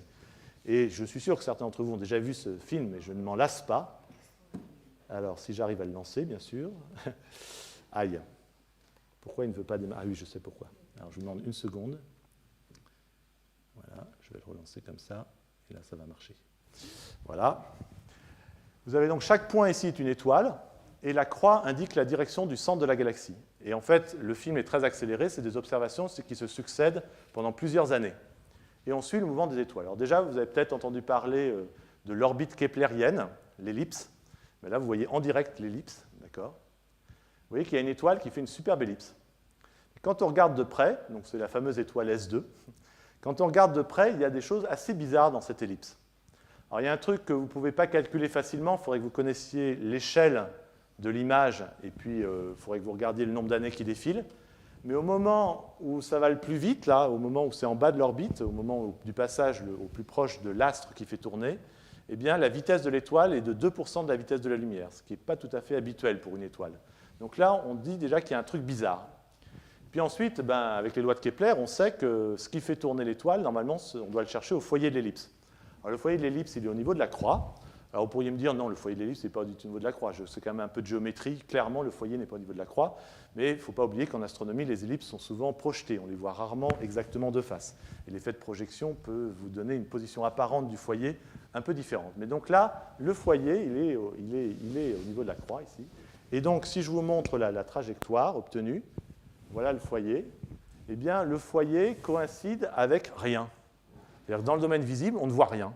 Et dans tous les autres domaines de longueur d'onde, on ne voit quasiment rien. Le seul domaine où on voit un petit quelque chose, c'est en radio. On voit une source qu'on appelle Sagittarius A star. Et donc, a priori, ce que montrent ces observations, c'est qu'on a un trou noir au centre de la galaxie. Et grâce à la troisième loi de Kepler, à partir de la période de l'orbite, on peut mesurer la masse du trou noir. Et on obtient une masse de 4 millions de masses solaires, ce qui semble montrer que dans la Voie lactée, comme d'ailleurs sans doute dans la majorité des galaxies, il y a au centre de la galaxie un trou noir supermassif. Alors ça, un jour, ça prouvera vraiment définitivement l'existence des trous noirs, parce que si on arrive à faire ça avec une qualité d'image encore meilleure, on verra des orbites d'objets encore plus près que cette étoile. Et là, la relativité générale nous dit que si c'est vraiment un trou noir, comme décrit par la relativité générale, on ne doit plus observer une ellipse, mais une ellipse qui précesse. Et en mesurant ça, on pourra vraiment dire, en fait, en termes un peu spécialisés, on va faire une tomographie de l'espace-temps autour du trou noir, et on pourra dire que c'est vraiment la métrique du trou noir de la relativité générale. Alors ça, c'est les trous noirs. Les jets relativistes, est-ce qu'il y a vraiment des jets relativistes dans l'univers? Et bien justement, parmi les trous noirs supermassifs, il y a ceux, comme dans notre galaxie, qui ne sont pas très actifs. Il n'y a pas beaucoup de matière qui tombe dessus, et donc ça ne libère pas beaucoup d'énergie. Et puis il y a les noyaux actifs de galaxies, où là, il y a beaucoup de matière qui tombe sur le trou noir, et ça libère énormément d'énergie, et ça peut faire un jet relativiste. Et donc vous avez ici un exemple avec le jet observé en radio de la radiogalaxie M87. Donc concentrons-nous sur l'image en bas. Le point brillant central, c'est le noyau actif. Ce n'est pas résolu, bien sûr, mais c'est là où il y a le trou noir supermassif avec de la matière qui tombe. Et donc, c'est très brillant parce que cette matière, en tombant, libère beaucoup d'énergie. Et puis après, vous voyez un jet. Alors, ce qui est bizarre, c'est qu'on voit un jet d'un côté, mais on ne voit pas un jet de l'autre. On s'attendrait à ce qu'il y ait un jet des deux côtés. Parce qu'en physique, il y a une loi très importante qu'on appelle la conservation de la quantité de mouvement, qui explique, par exemple, le recul du canon, ou si vous lancez très fort un objet, partez un peu en arrière. Et donc, s'il n'y avait qu'un jet comme ça, eh bien, la source centrale, on devrait la voir aller dans l'autre sens. Et on ne la voit pas aller dans l'autre sens. Donc, vraisemblablement, il y a aussi un jet de l'autre côté, mais on ne le voit pas. Alors, comment c'est possible? C'est ce que je vous ai dit tout à l'heure, le jet est relativiste. Il y en a un des deux, il va dans la bonne direction et il focalise ses photons vers vous, et l'autre, il va dans la mauvaise direction et il focalise ses photons dans une direction dans laquelle vous n'êtes pas, et vous ne le voyez pas. Et puis, au bout d'un moment, ça ressemble beaucoup à ce que je vous ai décrit. Le jet, il finit par être freiné par l'environnement. Et donc, ce que vous voyez, c'est les lobes, c'est le choc entre le jet et l'environnement. Et à cause du choc, ça freine, donc ça redevient non relativiste, et donc cette fois, ça émet dans toutes les directions, et on voit les lobes des deux côtés. Là, cette image est très belle, vous voyez la relativité, alors restreinte ici, mais en action. Enfin, pas que restreinte, parce qu'il y a un trou noir au centre, mais vous voyez la relativité restreinte au sens de la focalisation en action. Eh bien, c'est exactement cette physique que je vous ai décrite dans le cas des sursauts gamma. Simplement, dans le cas des sursauts gamma, on a une échelle beaucoup plus petite, alors que les distances sont comparables, sinon plus lointaines, et donc on ne peut pas du tout résoudre. Mais vous voyez que ça conforte quand même, voilà. Alors, je crois que je vais devoir conclure. Vous me poserez des questions. J'avais plein de sujets autres intéressants. J'ai abordé l'essentiel. En un mot, je peux dire que la question qui reste, c'est quelles sont les étoiles qui vont exploser en sursaut gamma. Ça, ce n'est pas du tout résolu, c'est une grande question, c'est très difficile. On peut juste dire qu'à partir du taux apparent, il n'y a qu'une toute petite fraction d'étoiles qui explosent en sursaut gamma. C'est des phénomènes très rares. À l'échelle d'une galaxie, il y a un sursaut gamma qui pointe vers nous tous les 100 millions d'années en moyenne. Donc c'est très très rare, et donc ça va être très difficile d'identifier quelles sont les étoiles qui font ça. Vraisemblablement, les sursauts longs, c'est effectivement des étoiles qui explosent, des étoiles massives, et les sursauts courts, c'est plutôt les coalescences dont je vous ai parlé. Ce qui fait des sursauts courts un sujet extrêmement intéressant en ce moment, parce que vous savez que les physiciens font énormément d'efforts expérimentaux pour détecter enfin les ondes gravitationnelles. Or, je vous ai dit qu'avant la fusion des deux étoiles à neutrons pour produire un trou noir, il doit y avoir une émission forte d'ondes gravitationnelles. Donc, dans la décennie à venir, tous les gens qui travaillent dans le domaine attendent avec énormément d'impatience, espèrent, parce que ça va être à la limite de la sensibilité des instruments, avoir un jour à la fois la détection d'ondes gravitationnelles issues d'un tel système et presque immédiatement un sursaut gamma dans la même direction. Ça serait une superbe observation. Alors, bon, j'aurais pu vous parler du lien entre sursaut gamma et l'origine de l'or dans l'univers, mais je n'en parlerai pas. Et je vais donc juste conclure avec ce dernier transparent pour dire que là, moi, j'ai mis l'accent sur ce qui m'intéresse le plus, parce que c'est ce que je fais, qui est comprendre le phénomène. Et vous voyez que c'est des phénomènes particulièrement exceptionnels en termes de conditions physiques. Donc c'est pour ça qu'on s'y intéresse particulièrement. Ça nous donne un laboratoire voilà, dont on n'aurait pas rêvé. Mais il y a plein de collègues, y compris à l'IAP, qui ont vu tout de suite un autre intérêt très important des sursauts gamma, c'est que les sursauts gamma sont tellement brillants qu'effectivement, on les voit dans des galaxies très lointaines. En fait, actuellement, si on oublie le rayonnement fossile, qui est un cas un peu particulier, la source la plus lointaine connue dans l'univers, c'est un sursaut gamma. C'est-à-dire qu'en termes de décalage vers le rouge, une galaxie à z égale 0,3, c'est déjà une galaxie lointaine. Z égale 1, ça commence à être vraiment très lointain. Par exemple, les supernovae dont vous avez tous entendu parler pour la découverte de l'accélération de l'expansion, c'est des supernovae jusqu'à Z égale 1 à peu près.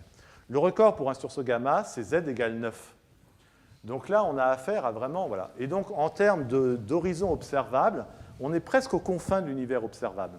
C'est-à-dire que les photons qui nous parviennent de ces sursauts, ils ont presque voyagé toute la durée de l'univers. Donc, actuellement, on fait beaucoup d'efforts pour essayer de rationaliser au mieux la chaîne d'observation pour pouvoir vraiment exploiter ça, pour maintenant faire de la cosmologie, c'est-à-dire explorer cet univers lointain qui, pendant un très bref instant, est illuminé par le sursaut gamma. Alors, c'est très difficile parce que pour faire ça, en gros, il faut réussir à faire un spectre de très bonne qualité de la rémanence optique, donc du moment où elle est très brillante, enfin, optique ou infrarouge pour ces sources très lointaines. Et donc, ça veut dire qu'il faut une chaîne instrumentale hallucinante. Vous avez le satellite dans l'espace, il détecte le sursaut gamma. En temps réel, grâce à son masque codé, donc quand je dis temps réel, c'est moins d'une seconde, il détermine la position. Il transmet cette position au sol. Si vous savez faire, vous pouvez transmettre ça en très peu de temps. Via Internet, ça diffuse aux observatoires.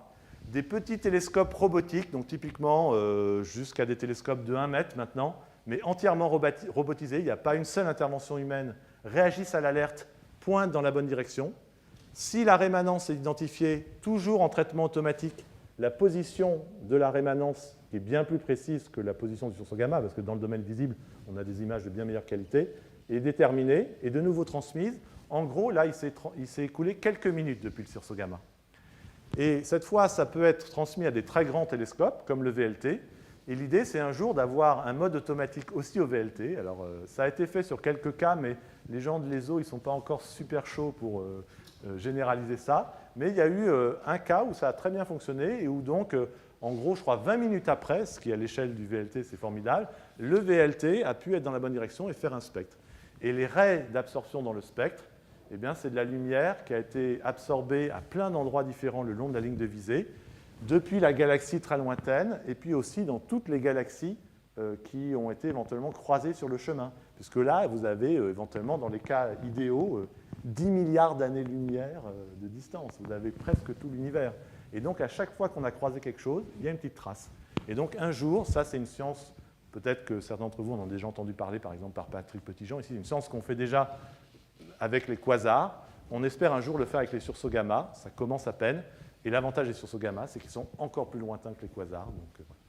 Donc je crois que je vais m'arrêter là parce que je vois Daniel qui s'impatiente. Je vous remercie pour votre attention. Non, pas du tout. Ça me me font le cœur d'être obligé de t'arrêter. Moi, j'aurais bien aimé que ça dure jusqu'à demain matin. Merci. Eh bien, je suppose que vous avez des questions à poser, donc c'est à vous maintenant. C'est à vous. Voilà.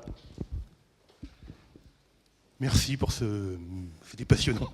Le plus proche sur ce gamma qu'on ait décelé, c'est quelle distance? Alors ça, c'est une bonne question. Alors, il y a un sursaut gamma très proche, enfin très proche, il est à 40 mégaparsecs, donc par rapport à ce que je vous ai dit, c'est vraiment très proche, mais qui n'est pas un sursaut gamma standard. Il est 1 million de fois moins brillant qu'un sursaut gamma normal. Donc c'est sans doute une classe de phénomènes un peu différente.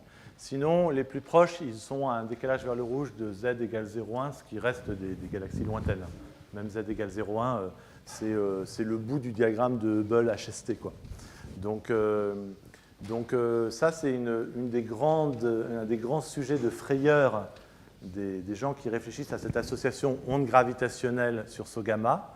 C'est que les détecteurs d'ondes gravitationnelles, vous savez, c'est très très difficile de détecter les ondes gravitationnelles. C'est des grands interféromètres, comme celui-là, comme Virgo par exemple, et il faut voir un tout petit déplacement de la figure d'interférence lié au fait que le schéma optique est légèrement modifié au passage d'ondes gravitationnelles. C'est un défi technologique hallucinant. Et donc, ça ne va pas être super sensible quand les premières détections vont arriver.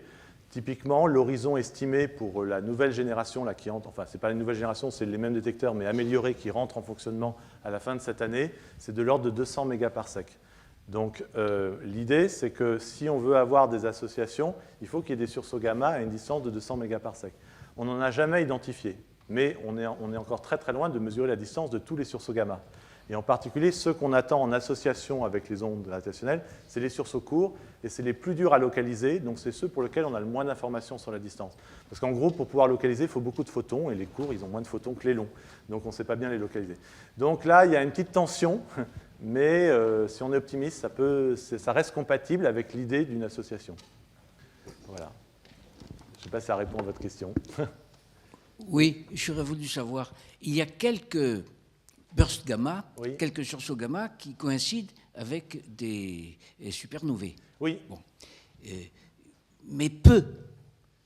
Oui, alors c'est une question Pourquoi? délicate. Alors, donc ça justement, c'est un point que je n'ai pas eu le temps d'aborder, mais quand j'ai dit que pour les sursauts longs, on pense qu'ils sont associés à l'effondrement d'étoiles massives, un des arguments forts, c'est ce que vous dites, c'est que dans un certain nombre de cas, on a trouvé simultanément au sursaut gamma une supernova, et comme je vous l'ai expliqué, on sait que les supernovas, c'est des explosions d'étoiles massives. Donc ça allait dans le bon sens, mais comme vous le dites, on n'a pas une association une pour une. On ne trouve pas une supernova pour tous les sursauts gamma. Alors, première chose, c'est que les supernovae, on ne sait pas les détecter aussi loin que les sursauts gamma. Donc le problème ne se pose que pour les sursauts gamma proches. Un sursaut gamma à z égale 2, qui est typique, vous n'avez aucune chance de toute façon de détecter la supernova. Enfin, il faut vraiment mettre le paquet. Donc, ce que vous allez voir, c'est un petit bump dans la courbe de lumière dont certains vont dire oui, c'est une supernova, d'autres non. Si vous voulez vraiment une signature non ambiguë, en gros, il faut aller jusqu'à z égale 1, mais même z égale 1, c'est un peu difficile. Et donc, la question se pose réellement pour les sursauts gamma proches. Alors, pour les sursauts gamma proches, on a effectivement au moins un cas, je crois, sinon deux, où on a un sursaut gamma vraiment proche, long, dont on est sûr qu'il n'y avait pas de supernova. C'est-à-dire qu'on est sûr que s'il y en avait une, avec tous les moyens qu'on a mis, on aurait dû la détecter.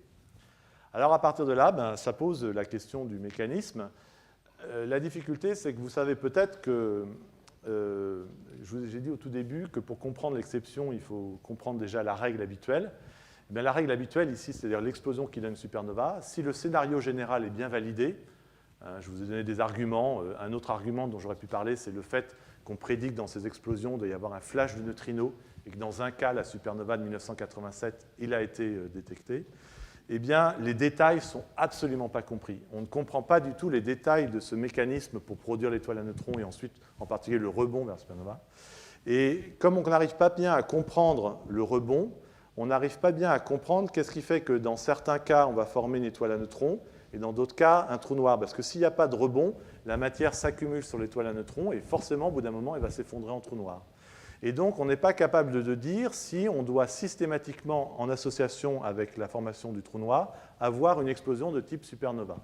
On pourrait dire que, par exemple, il y a en gros trois idées. L'idée de la supernova standard, c'est le cœur s'effondre en étoile à neutrons, le reste rebondit, ça fait l'explosion. C'est ce que je vous ai dit au début. L'idée extrême, où il n'y aurait pas forcément une supernova associée, c'est le cœur s'effondre directement en trou noir, puis le reste forme un disque, mais il n'y a pas vraiment d'explosion au sens supernova. Et dans ce cas-là, il n'y aurait pas d'association une pour une. Et puis vous pourriez éventuellement avoir une région intermédiaire où le cœur s'effondre, forme une étoile à neutrons, mais qui est déjà très très massive. Et puis il y a donc un début de rebond, mais il y a un peu de masse qui continue à s'accumuler sur l'étoile à neutrons. Elle atteint une masse critique et elle s'effondre en trou noir, ce qu'on appelle un collapse en 2 temps. Et là, vous pourriez avoir sursaut gamma et supernova. Mais ça, c'est des idées, si vous voulez. Pour l'instant, même s'il y a des gens qui ont cherché à simuler ça, on n'arrive pas à avoir grande confiance dans ces simulations, parce que ce qui validerait la simulation, c'est si, dans le cas le plus standard, elle donnait une supernova normale. Et ça marche très mal. Il y a des balbutiements. Quand on lit la littérature des spécialistes des supernovae, on sent que les simulations ne sont peut-être plus si loin que ça de enfin exploser. Donc les étoiles explosent dans la nature, elles n'explosent pas dans les ordinateurs pour l'instant. Voilà. Très bien. Bon, c'est rassurant, d'une certaine façon. Un peu de science-fiction. Pourquoi pas? Pourquoi pas, n'est-ce pas? Quelle devrait être la distance d'un sursaut gamma pour qu'elle détruise l'humanité, par exemple? Alors, je ne suis pas du tout spécialiste de ça, mais je me suis dit peut-être qu'on va me poser la question. Alors, cet après-midi, je me suis un peu documenté. Et alors, justement, il y a eu récemment un article d'un de mes collègues qui est un grand spécialiste sur ce gamma, qui est Tsipiran, qui a passé d'ailleurs 6 mois à l'IAP ici l'année dernière, et qui a écrit justement un article sur la contribution des sursauts gamma aux grandes extinctions. Alors lui, il généralise en plus, parce qu'il regarde sur Terre, mais il développe en plus et il en déduit qu'il y a éventuellement peut-être eu pas de vie telle qu'on la connaît possible dans la galaxie très ancienne ou dans la région centrale de la galaxie. Bon. L'idée, c'est que le flash gamma, via des réactions chimiques dans la haute atmosphère, peut détruire en fait l'ozone. Et que si vous détruisez l'ozone, ben, vous n'êtes plus protégé des UV et vous détruisez plein de choses et la vie très rapidement devient difficile, sinon impossible. Alors, si on calcule, on a une idée de combien il faut de joules par mètre carré pour détruire complètement la couche d'ozone. On sait à peu près combien de joules libère un sursaut gamma. Pour un sursaut gamma typique, en gros, s'il est à moins de 1 kg par sec, il devient vraiment dangereux. Alors, donc, c'est très proche. Vous avez vu les sursauts gamma dont je vous ai parlé, tous ceux dont ils sont c'est plutôt des milliards de parsecs, ce n'est pas des milliers de parsecs.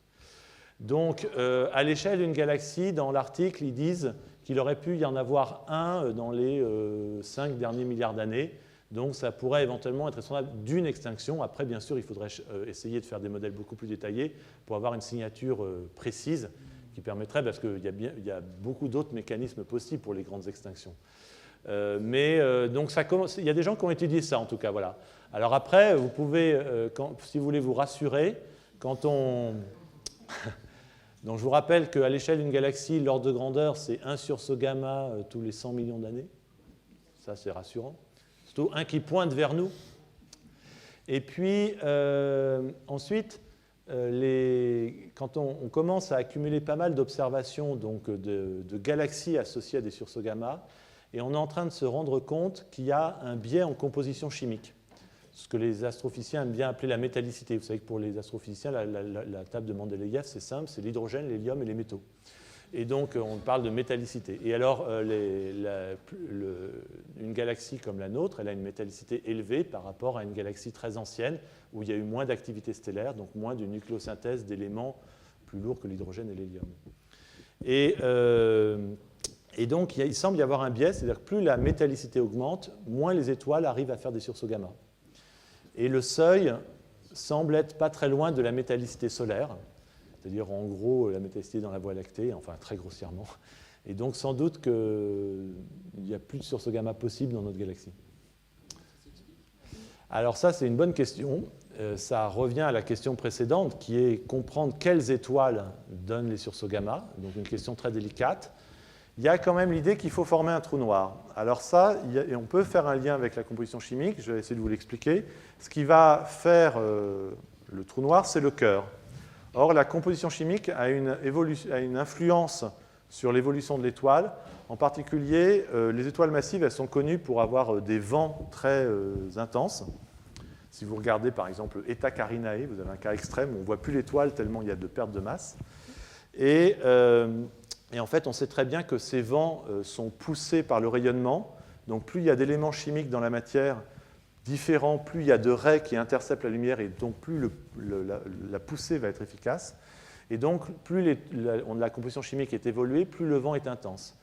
Et donc, ça veut dire que dans les cas d'étoiles massives à forte métallicité, l'explosion va avoir lieu dans un environnement extrêmement dense qui pourrait éventuellement empêcher ensuite le jet de surgir, de se propager. Voilà, ça pourrait bloquer l'explosion à cause de l'environnement. C'est une possibilité. Après, les spécialistes d'évolution stellaire, ils vont aussi vous trouver des effets plus fins qui vont avoir une influence sur la masse du cœur et donc le seuil pour former un trou noir. Mais il y a sans doute beaucoup d'autres effets dans le cas des sursauts gamma. Ce n'est sans doute pas que la composition chimique. On est content avec ça parce que c'est une piste pour identifier les étoiles qui donnent des sursauts gamma. Donc il faudrait qu'elles ne soient pas trop métalliques. Je rappelle, c'est essentiellement de l'hydrogène quand même les étoiles. Mais il semble que vraisemblablement la rotation va jouer un rôle aussi. Vous avez vu que l'image que je vous ai décrite, c'est une image très asymétrique. Il y a clairement un axe de symétrie dans le modèle que je vous ai décrit. Et naturellement, la rotation va être à l'origine de cette dissymétrie. Donc sans doute que la rotation initiale de l'étoile joue aussi un rôle. Et puis dans les pistes explorées, c'est la troisième qui est assez explorée, c'est la possibilité que peut-être il faut que l'étoile soit dans un système binaire. Si l'étoile est dans un système binaire, ça peut en partie nettoyer l'environnement. Enfin, il y a des effets d'échange de masse entre les deux étoiles. Enfin, voilà. Mais c'est vraiment une question très intéressante, mais qui est très très loin d'être résolue. Quelles sont les étoiles qui donnent les sursauts gamma? Mais dans la mesure où le sursaut gamma est très directionnel, il doit y avoir un nombre de sursauts gamma très élevé. Voilà, alors la difficulté, c'est pour pouvoir remonter à ce nombre, il faudrait être capable de savoir à quel point c'est focalisé. Alors comme le mouvement est très relativiste, on pense que ce qui domine, ce n'est pas la focalisation relativiste, mais le fait que le jet lui-même a une certaine ouverture géométrique. Et donc, il faudrait pouvoir mesurer cette ouverture géométrique. Alors, comment faire? Eh bien, là encore, on peut utiliser la relativité. Si vous imaginez un objet qui vient vers vous à vitesse relativiste, et donc, vous le voyez parce qu'il focalise ses photons vers vous, mais vous ne voyez que la petite région qui vient vers vous. Et puis, comme il est freiné, je vous ai décrit un freinage, eh bien, il est de moins en moins relativiste, donc cette focalisation est de moins en moins efficace. Donc, vous voyez une région de plus en plus grande. Si ce qui vient vers vous est une sphère, ça ne va jamais s'arrêter. C'est de plus en plus grand, mais au bout d'un moment, vous verrez toute la sphère. Si ce que vous voyez, c'est un cône, ou enfin un jet, ben, au bout d'un moment, ça va atteindre le bord. Et la région que vous pourriez voir va devenir plus grande que la vraie région que vous voyez, qui est la vraie région physique. Et donc, vous allez tout d'un coup voir une cassure dans la courbe de lumière, vous allez voir moins de photons que ce que vous apercevez, parce que le truc n'est pas assez gros. Et donc, il y a l'idée qu'en observant la courbe de lumière de la rémanence pendant le freinage, si on voit ça, c'est une sphère, si on voit ça, c'est un jet, et plus la cassure est précoce, plus le jet est très collimaté. Donc, on espère un jour pouvoir mesurer ça, mais pour l'instant, c'est une idée, ce n'est pas encore réalisé. Une autre question, là, j'ai l'impression, ou s'il y a... Alors, une question là, et puis après je reprends là ou... Oui, on va aller par là. Oui. Attendez. Est-ce qu'on sait où est conservée la toile de Kandinsky que vous nous avez montrée? Ah, alors, je me demande si je ne l'ai pas écrit, je vais vérifier. Ça va être facile. Ben non, je ne l'ai pas écrit, mais j'ai son nom. Donc, courbe et angle aigu, 1923. Donc, avec ça, vous devez pouvoir trouver. De toute façon, les Kandinsky, ils sont soit à Munich, mais ce n'est pas cette période-là, soit ici à Paris, soit à New York. Donc, voilà. Il y avait une autre question là, je crois. Oui, pardon. Est-ce que ça serait possible qu'un sursaut soit parfaitement collimaté? C'est-à-dire qu'il n'y ait aucune... Alors, vraiment fin, quoi. Oui. Alors là, justement, dans ce cas-là, ça devient de la physique des particules. C'est-à-dire que c'est un truc tellement petit que c'est uniquement la focalisation relativiste qui compte. Alors, on peut mettre une limite là-dessus, parce que dans ce cas-là, le facteur de Lorentz, lui, on a su l'estimer. J'ai essayé de vous faire passer les idées, même si c'était un peu compliqué, pour savoir comment on pouvait estimer le facteur de Lorentz. Et donc, on sait estimer la focalisation. Si c'était ça, on saurait parfaitement quelle est la langue de focalisation, Et donc, à partir du taux apparent, on pourrait corriger pour remonter exactement à ce que demandait Daniel, combien il y a de sursauts gamma dans l'univers, y compris qui ne pointent pas vers nous. On pourrait savoir ça. Et dans ce cas-là, on trouverait qu'il y en aurait un nombre équivalent au nombre de supernovas.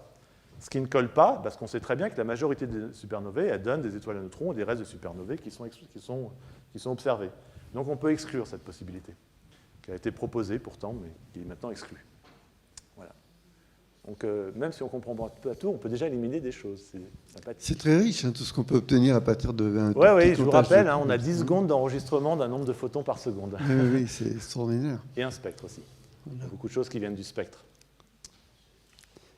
Bon, je vous ai épuisé. Voilà, il y a une dernière question, et puis ensuite on va se dire au revoir.